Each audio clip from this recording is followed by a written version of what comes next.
Merhabalar arkadaşlar, YouTube kanalıma hepiniz hoş geldiniz. Bugünkü videomda yeni bir örgü bandana modelinin anlatımını yapacağım. Bandanamıza hemen yakından bakalım. Çok güzel bir model, kabartmalı bir görüntüsü var. Örmesi hem çok kolay hem de çok keyifli. Örgüye yeni başlayanlar, zincir çekmeyi bilenler bu modeli rahatlıkla örebilirler arkadaşlar. Bandanamızı örerken 3 milim tığ kullandım. Uç kısmından başlıyoruz, dönerek örüyoruz. İstediğimiz uzunluğa gelene kadar örebiliriz. Birkaç sıra fazla ya da eksik örebiliriz. Hangi alanda kullanacaksanız, fular olarak mı yoksa bandana olarak mı kullanacaksınız, ona göre ölçülerini ayarlamanız gerekir. İpim ise Sensi'nin Origins gri rengi arkadaşlar. Hemen bandanamın ölçüsünü de vereyim. 22 santim uzunluğu, genişliği ise 2 katı olması gerekiyor arkadaşlar. Uzunluğunun her zaman genişliği 2 katı oluyor. 22 santim olduğu için genişliği de 44 santim. Kenar süslemesini arkadaşlar istediğiniz gibi yapabilirsiniz. Ben bu şekilde yaptım. Boncuk ya da pullarla süslemesini yapabilirsiniz. Son olarak bağcıklarını yapıp bandanamızı tamamlıyoruz. Kanalıma abone değilseniz ücretsiz olarak abone olabilirsiniz. Beğeni ve yorum yaparsanız çok sevinirim. Paylaşacağım. Yeni model videolarından haberdar olmak için de bildirim zilini açabilirsiniz. Sormak istediğiniz soruları yorum olarak altına yazabilirsiniz arkadaşlar. Yardımcı olmaya çalışırım. Hazırsanız bandanamızın yapılışına geçelim. Hepimize kolay gelsin. Bandanamızı 3 milim tığ kullanarak öreceğim. İpim ise Sensi'nin Origins ipi arkadaşlar. Rengi şu kısım ekran görüntüsü alabilirsiniz. Gri olarak geçiyor. 50 gramı 165 metre uzunluğunda. Koton bir ip, %60 koton, %40 akrilik, yumuşacık bir ip arkadaşlar. Tam da bandana ve fular yapımına uygun. Ben şu şekilde batik iple çalıştım. Yine Sensi'nin Origins ipini kullanarak ön çalışma olması için bir tane bandana ördüm. Şöyle bandanamın modelini yakından göstereyim. Bandanamızın tam şu kısmından başlıyoruz, uç kısmından. Daha sonra dönerek örüyoruz. Örmesi hem çok kolay hem de çok keyifli. Hemen bandanamızın yapımına geçelim. İpimizi aldım. Şu şekilde orta parmağıma çapraz bir şekilde dolama yaptım. Daha sonra bir zincir çekip sıkıştırıyorum.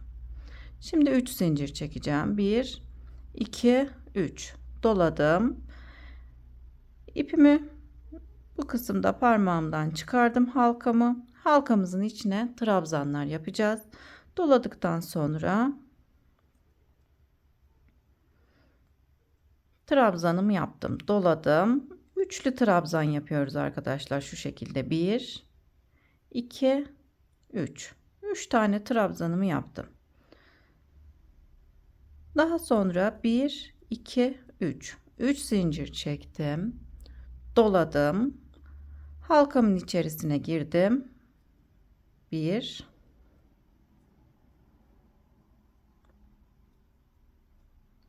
2 3 4 trabzan yapıyorum. Bu kısım önemli arkadaşlar. Sıra başında 3 trabzan yaptıktan sonra her zaman 4 trabzan yapacağız. Dönüşlerde bu 4. trabzanın içerisine batıp yine o kısma 4 trabzan yaparak ilerleyeceğiz. Şimdi tekrar 3 zincir çekiyorum. 1 2 3 tane trabzan yapacağım.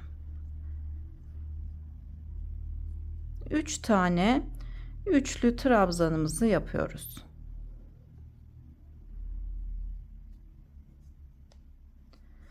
Tekrar 3 zincir çekiyorum. Doladım. Yine 3 tane üçlü trabzan yapıyoruz.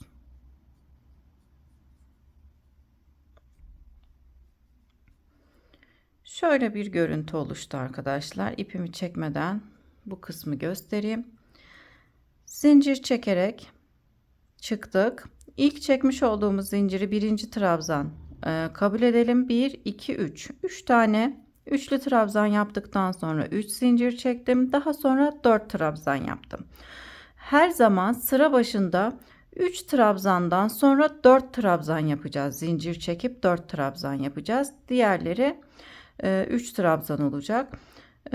3 zincir çekip 3 trabzan yaptım. Tekrar 3 zincir çekip 3 trabzan yapıp sonraki sıraya geçiyoruz. İpimi de buradan çekerek sıkıştırıyorum. Bu şekilde bandanamıza başlamış oluyoruz. Şimdi hemen 2 zincirle dönüyorum. 1 2. Bir sonraki sıraya geçtim. Bir sonraki sırada hemen buraya 3 tane trabzan yapıyorum.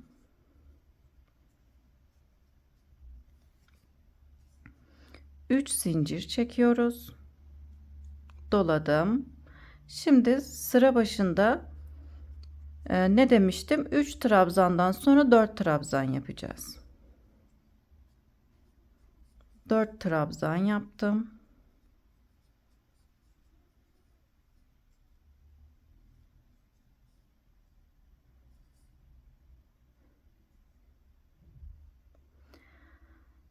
Tekrar 3 zincir çekiyorum. Doladım. Nereye batacağım arkadaşlar? 4 trabzan yapmıştık. Şu şekilde arkasından dördüncü trabzanın içerisine batıyorum. Şöyle tekrar göstereyim. Ön yüzde 3 trabzandan sonra 4 trabzan yapmıştık. Bu şekilde çevirince şu kısma geliyor arkadaşlar. Bu dördüncü trabzanın içerisine arkadan girip 4 trabzan yapıyoruz.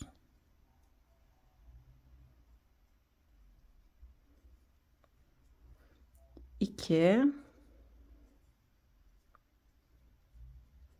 üç, 4. 4 trabzan yaptım. 3 zincir çekiyorum. Doladım. Hemen boşluğumun içerisine battım. Köşedeki boşluğun içerisine. Buraya 3 trabzan yaptım. 3 zincir çekelim. Tekrar 3 trabzan yapıyoruz. Sıra sonunu bu şekilde üçer trabzanlarla bitiriyoruz. Araları 3 zincir olacak şekilde 1 2 3 trabzan, 3 zincir, 3 trabzan. Sıra sonunda yani şu kenar kısmı bu şekilde bitiriyoruz. Şimdi bir sonraki sıraya geçmek için hemen 2 zincir çektim, döndüm. Bir sonraki sıraya geçtim. Doladım. Hemen boşluğuma batıyorum. İlk gördüğüm boşluğa battım. 3 trabzan yapıp 3 zincir çekiyorum. Doluyorum. Bu defa 4 trabzan yapıyoruz. Sıra başında 3 trabzandan sonra 4 trabzanı unutmayalım arkadaşlar.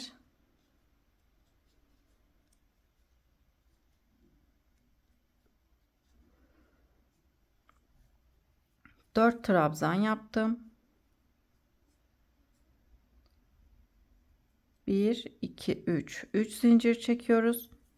Buradaki 4 trabzana arkadan girip 4. trabzana, yani şu şekilde 4 trabzan yapmıştık. İlk trabzanın içerisine gireceğiz. Fakat şu şekilde çeviriyoruz.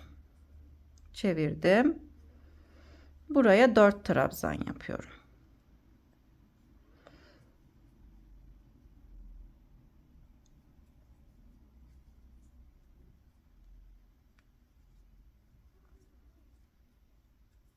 4 trabzan yaptım. 3 zincir çekiyorum, doladım. Buradaki yine 4 trabzan yapmıştık sıra başında. İlk trabzanın içerisine şu şekilde arkadan giriyorum arkadaşlar. Ön yüzdeysek şöyle arkadan batıp içerisine 4 trabzan yapıyoruz. Mantığını anladığınızda çok kolay ilerliyor arkadaşlar. İsterseniz yavaşlatıp benimle yavaş yavaş örerseniz sıkıntı yaşamazsınız. Şöyle hemen göstereyim. Orta kısımlar 4 trabzan, kenarlarda olan sıra sonunu örerken 3'er trabzan yapıyoruz. Sıra başında ise sadece 3 trabzan yapıp 3 zincir çekip 4 trabzan yapıyoruz. Püf noktamız bu arkadaşlar. Hemen 3 zincirimi çektim, doladım. Kenar kısım olduğu için, sıra sonu olduğu için 3'er trabzan yapıyoruz. 3 trabzan yaptım. 3 zincir çektim. Tekrar 3 trabzan yapıyorum. Sıra sonları 3'er trabzan. 2 zincir çekip sonraki sıraya geçiyorum. Sıra başında olduğum için önce 3 trabzan yapacağım. 1 2 3 trabzan yaptıktan sonra 3 zincir çekiyorum, doluyorum. Bu defa 4 trabzan yapıyorum sıra başında olduğum için. Sıra başındaki bu yapılan 4 trabzanı unutmazsak arkadaşlar sıkıntı olmaz diye düşünüyorum. Çünkü bizim püf noktamız bu kısım. 3 zincir çekiyorum, doladım. Hemen buradaki 4 trabzanlı olan kısmın birinci trabzanına arkadan girip 4 trabzan yapıyoruz.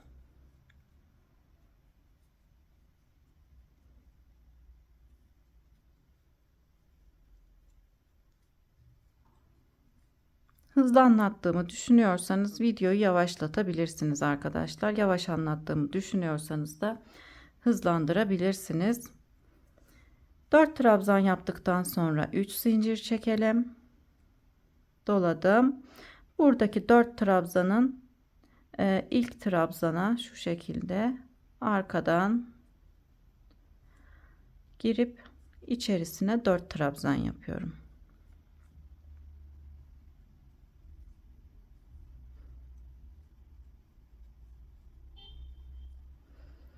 Farklı bir model arkadaşlar.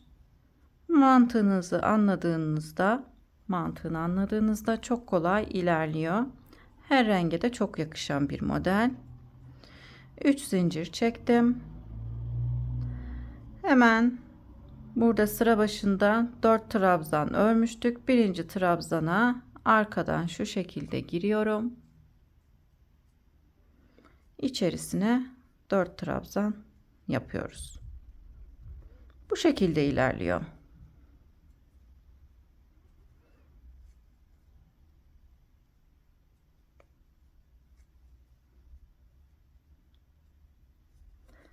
Üç zincir çekelim, doladım. Sıra sonundaki boşluğun içerisine 3'er trabzan yapıyoruz. Sıra sonunda 3'er trabzan yaparak sıramızı tamamladım. Sadece gösterdiğim gibi sıra başında 3 trabzandan sonra 4 trabzan yapıyoruz. Arkadan ilk trabzanlara battığımızda da 4'er trabzan yapıyoruz. Yani orta kısımlar 4 trabzan, kenarlar 3'er trabzan, sıra başında da 3 trabzandan sonra 4 trabzan yaparak örüyoruz. Şöyle baştan bir özetleyeyim arkadaşlar. Önce sihirli halka yaptık.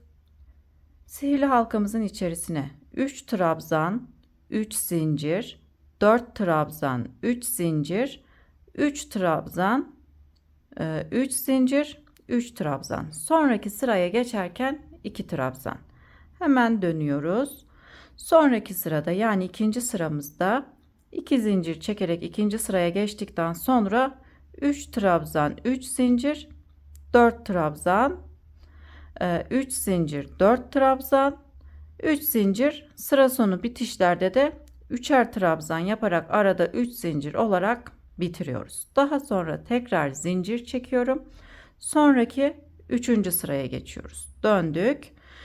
2 zincir çekip 3. sıraya geçtikten sonra 3 trabzan, 3 zincir, 4 trabzan, 3 zincir, 4 trabzan, 3 zincir, 4 trabzan, 3 zincir, sıra sonunda 3'er trabzan yapıp arada 3 zincir çekerek sıramızı tamamlıyoruz. Daha sonra 4. sıraya geçiyoruz. 2 zincir çekerek 4. sıramıza geçtik. 3 trabzan, 3 zincir, 4 trabzan. 3 zincir, 4 trabzan, 3 zincir, 4 trabzan, 3 zincir, 4 trabzan, 3 zincir, 3'er trabzan yaparak sıra sonunda arada ise 3 zincir çekerek sıramızı tamamlıyoruz. Bu 4 trabzanların batış noktası da arkadan ilk trabzanın içerisine batarak örüyoruz. Tekrar arkadaşlar bir sıra daha örelim. Sonraki sıraları artık anlaşıldığını düşünüyorum. 2 zincir çekerek dönüş yapıyoruz. İpimi doladım. 3 trabzan yapıyorum. Sıra başında olduğumuz için 3 trabzan yaptım. 3 zincir çekiyorum. Doladım. Şimdi 4 trabzan. Püf noktası dediğim gibi bu 4 trabzan arkadaşlar. Burayı zaten 3 trabzan yapılınca diğer sırada şu kısım 2 tane kalıyor. Yani bir trabzanın içerisine batarsanız 2 kalıyor. O yüzden buraya 4 trabzan yapmamız gerekiyor. Şimdi 4 trabzandan sonra 3 zincir çekiyorum. Doladım. Hemen buradaki 4 trabzanın birinci trabzana arkadan girip içerisine 4 trabzan yapıyoruz. Böyle yaptığımız için kabartmalı bir görüntü ortaya çıkıyor. Hemen 4 trabzan yaptım. 3 zincir çekiyorum. Doladım. Yine buradaki 4 trabzanın ilkinin içerisine arkadan giriyorum. Buraya 4 trabzanımızı yapalım.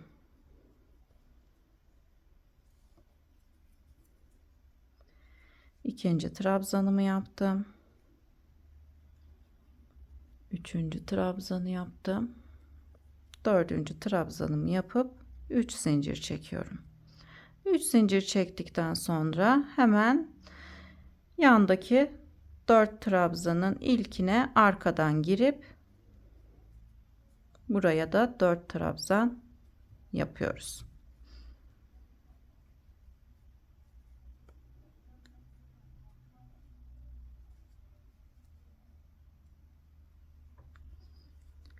Şimdi tekrar 3 zincir çekiyorum.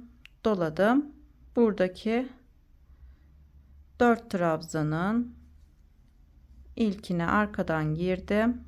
4 trabzan yapıyorum. Örmesi çok kolay arkadaşlar. Çok da keyifli. Öremem, yapamam diye düşünmeyin. Dediğim gibi videoyu yavaşlatın. Yavaş yavaş benimle birlikte örersiniz diye düşünüyorum. Yani zincir çekmeyi bilen herkes bu modeli rahatlıkla örebilir. Sadece dediğim gibi buradaki 4 trabzana dikkat edelim. Bir de batışlar arkadan arkadaşlar. Ördüğümüz 4 trabzanın ilkine arkadan battığımız için görüntüsü bu şekilde kabartmalı duruyor.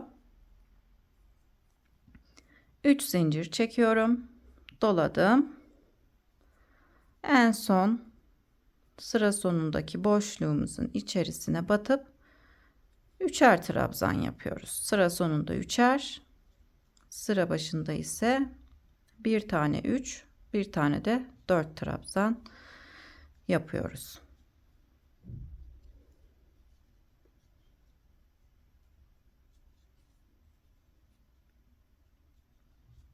Kenarlarda 2 zincir çekip sonraki sıraya geçiyoruz.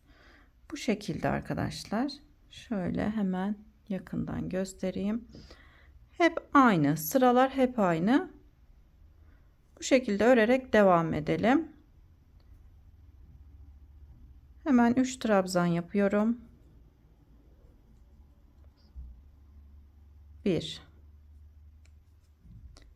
doladım, 2 tekrar doladım, 3 1 2 3 zincir çektim, doladım. Şimdi 4 trabzan yapacağım. 1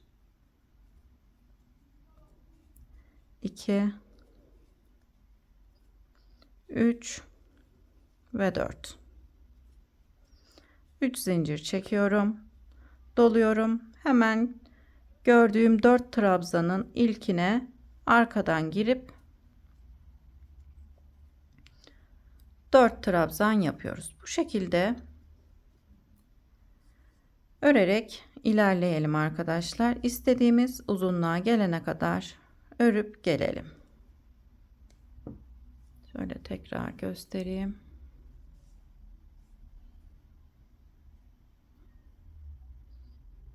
Şimdi ben istediğim uzunluğa gelene kadar örüp geliyorum. Çocuklar için örüyorsanız daha küçük, yetişkinler için örüyorsanız da bir tık büyük örmeniz gerekiyor. Tamamlayıp geliyorum. Bandanamızı istediğim uzunluğa gelene kadar ördüm. 22 sıra ördüm arkadaşlar. Şöyle göstereyim. Şimdi 23. sıraya geçiyorum. Sizler de istediğiniz büyüklükte yapabilirsiniz. Yine 2 zincir çekerek bir sonraki sıraya geçiyorum. Artık bu bizim son sıramız. Son sıramız olduğu için 3 trabzan yaptım. 2 zincir çekiyorum. 3 trabzan yapıyorum.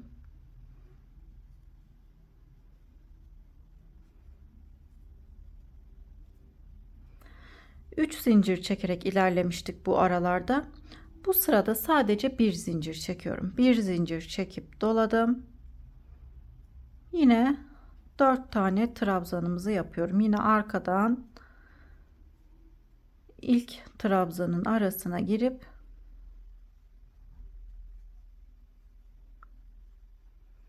yine 4 tane trabzan yapıyorum. Sadece aralarda bir zincir çekiyoruz. Tekrar bir zincir çektim. Normalde 3 zincir çekerek ilerledik arkadaşlar. Son sıramızda bir zincir çekiyorum.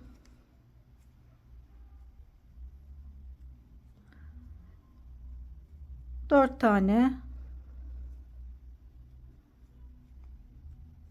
trabzan yaptım. Şu aralar birer zincir. Normalde göstereyim. Buralar 3 zincirde. Son sırada bir zincir. Şu kısmın çok esnek olmasını istemedim. O yüzden son sırayı aralarda bir zincir çekerek örelim. Daha sonra kenarlarını yapmaya geçelim. Bir zincir çekiyorum. İlk trabzanın arasına arkadan girip yine 4 tane trabzanımızı yapıyoruz. Şimdi sıramızı aralarda birer zincir çekerek tamamlayıp gelelim. Son sırayı aralarda birer zincir çekerek ördüm. Şimdi kenarları ben şu şekilde yapacağım. Sizler isterseniz farklı bir şekilde de yapabilirsiniz. 1 2 3 4 5 zincir çekiyorum. 6. zinciri şu şekilde biraz büyük çekiyorum. Daha sonra bir zincir çekip sıkıştırıyorum. İpimi biraz uzatıp buraya küçük bir popcorn yapacağım. Bir uzun çektiğim zincirin içine 2 kere batıyorum. Hemen şöyle bütün ilmekleri aldım, sıkıştırdım. Daha sonra bu şekilde bir görüntü elde edip tekrar ilk battığımız yere batıp buraya popcorn yapıyorum. Tekrardan 1 2, 3, 4, 5 zincir çekiyorum. Hemen yandaki boşluğun içerisine geçip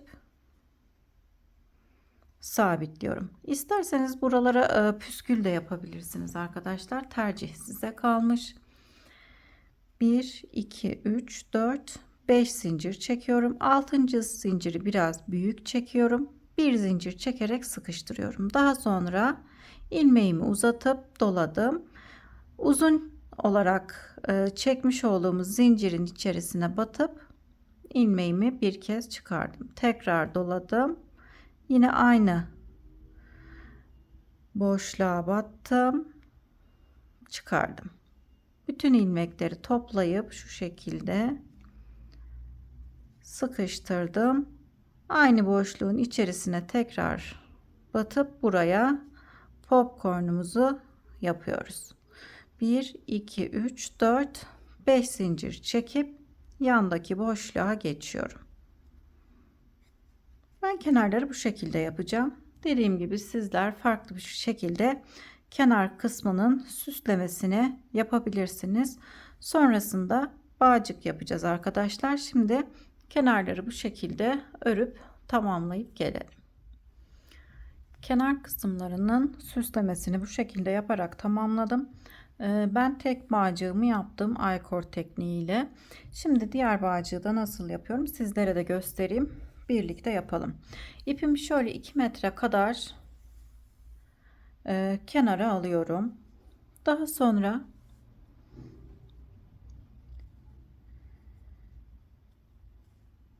hemen buradan bir yerden bir zincir çekerek buraya sabitleyelim. Ayırdığım 2 metre olan ipi elime doluyorum. Şu şekilde parmağıma sarıyorum örmek için. Diğer ip de şöyle altta kalıyor arkadaşlar. Daha sonra bu alttaki ipi tığıma doluyorum. Elimde olan iple örüyorum. Alttaki ipi tığımın üzerinden geçiriyorum. Örüyorum. Alttaki ipi tığımdan geçirdim ve örüyorum. Bu şekilde aykor tekniğiyle bağcık yapıyoruz arkadaşlar. Sadece zincir çekersek çok ince bir bağcık oluyor. Bu şekilde kalın bir bağcık örmüş oluyoruz. Bildiğiniz başka bağcık yöntemlerinde kullanabilirsiniz. Ben bu şekilde yapıyorum bağcıkları. Hem kolay hem de görüntü olarak çok güzel. Şöyle yakından da göstereyim. İstediğimiz uzunluğa gelene kadar bağcıklarımızı örüp bandanamızı tamamlayalım. Bağcıklarımı yapıp bandanamı tamamlamış oldum arkadaşlar. Hemen bandanamızın ölçülerini vereyim. Sizler de istediğiniz büyüklüğe göre birkaç sıra fazla ya da eksik örebilirsiniz. Öreceğiniz kişinin ölçülerine göre. Ben şöyle tam orta kısımdan 22 santim, genişliği ise 44 santim. Zaten arkadaşlar şu kısım bu kısmın yarısı kadar oluyor. Yani şu kısım 25 ise şu kısım 2 katı 50 santim oluyor. 22 santim olduğu için de şu kısım 2 katı 44 santim. Dediğim gibi kenar süslemesini daha farklı yapabilirsiniz arkadaşlar. Pullarla, boncuklarla süsleyebilirsiniz. Hemen şöyle bandanamı yakından göstermek istiyorum. Gerçekten çok güzel bir model. İsterseniz bu modeli bel şalı, bandana ya da fular olarak kullanabilirsiniz. Her renge de çok yakışacağını düşünüyorum. Ben gri rengi tercih ettim. Sizler de istediğiniz renkte örebilirsiniz. Beni buraya kadar izlediyseniz çok teşekkür ederim. Kanalıma abone değilseniz ücretsiz olarak abone olabilirsiniz. Beğeni ve yorum yaparsanız çok sevinirim. Paylaşacağım. Yeni model videolarından haberdar olmak için de bildirim zilini açabilirsiniz. Sonraki videolarımda görüşmek üzere. Şimdilik hoşça kalın.